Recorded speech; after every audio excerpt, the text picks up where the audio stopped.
yung expression na, bahala na sa akin ang Diyos. Kahit sino po pwedeng magsabi niyan. Pero sinasabi ko po sa inyo, ang mabuting tao, kapag sinabi niya, bahala na sa akin ang Diyos, ramdam na ramdam niya ang biyaya na taglay ng mga pangungusap na ganyan.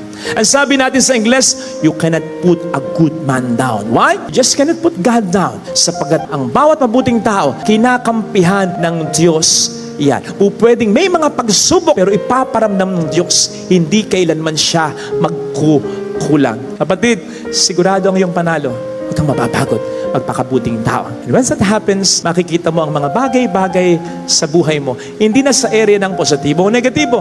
Lahat po pwedeng maging positibo, kahit yung negatibo. Because everything will work for the good of souls who love Him. Yun ang sinasabi sa Romans 8:28. Kahit yung mga pangit na pangyayari, po pwede i-convert ng Panginoon na maging mabuti.